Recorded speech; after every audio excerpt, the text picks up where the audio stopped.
안식 후 첫날 저녁 때에 예수께서 가라사대 너희에게 평강이 있을지어다. 하나님의 은혜로 또 한 주의 새로운 일주일을 선물로 받으신 모든 분들을 응원합니다. 여디디아의 행복한 일주일의 시작을 위하여 13번째 시간입니다. 오늘 함께 나눌 말씀의 제목은 사람은 무엇으로 사는가입니다. 샬롬, 성도 여러분 안녕하십니까? 한여름이 성큼 다가온 것처럼 느껴지는 6월의 마지막 주간을 맞아 성도 여러분들의 삶 속에도 주님께서 주시는 은총으로 모든 일에 시원함이 있기를 기도드립니다. 이제 장마가 시작되었습니다. 장마 비가 내리듯이 성령의 단비도 우리의 삶에 풍성히 내리기를 소망합니다. 오늘은 사람은 무엇으로 사는가라는 주제에 대해서 살펴보고자 합니다. 사람은 무엇으로 사는가? 이 제목으로 기록된 톨스토이의 단편집에는 이런 이야기가 있습니다. 삶을 다한 사람의 목숨을 거두어들이는 천사가 하루는 신의 명령을 받아 한 여인의 목숨을 거두기 위해 땅으로 내려왔습니다.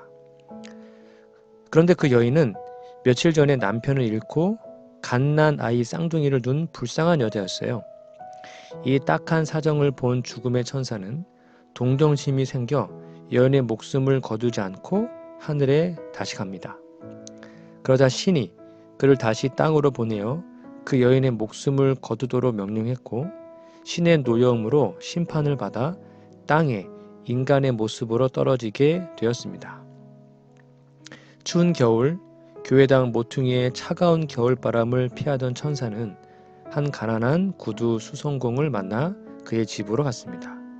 그는 그 집에서 쌀쌀 맞은 수송공의 아내가 하나님의 은혜로 자신을 대접한 것과 한 귀족이 그날 죽을 것도 모르고 1년 동안 신어도 끄떡없는 구두를 맞추는 일과 자신이 목숨을 거둔 한 여인의 쌍둥이 아이들이 다른 여인의 돌봄을 받아 장성하게 된 것을 목격하면서 신이 자기에게 준 3가지 질문에 대한 답을 발견하게 되었습니다.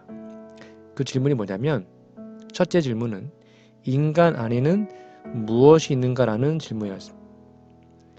그 천사는 인간 안에 있는 것은 바로 사랑이라는 것을 깨달았습니다. 둘째는 인간에게 허락되지 않은 것은 무엇인가? 라는 질문인데요. 그것은 죽음의 날, 즉 앞날을 알지 못하는 것이었습니다. 마지막 질문은 인간은 무엇으로 사는가라는 질문의 답을 깨닫게 됩니다. 이 책 본문에는 이렇게 기록합니다. 모든 사람은 자신을 살피는 마음에 의하여 살아가는 것이 아니라 사랑으로서 살아가는 것이다. 내가 무사히 살아갈 수 있었던 것은 내가 내 일을 여러 가지로 걱정했기 때문이 아니라 지나가던 사람과 그 아내에게 사랑이 있어 나를 불쌍히 여기고 나를 사랑해 주었기 때문이다. 모든 인간이 살아가고 있는 것도 모두가 각자 자신의 일을 걱정하고 있기 때문이 아니라 그들 속에 사랑이 있기 때문이다.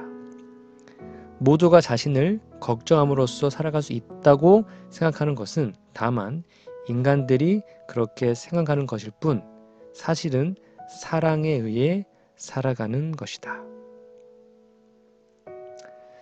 성경에서 사도 바울은 이렇게 말을 합니다.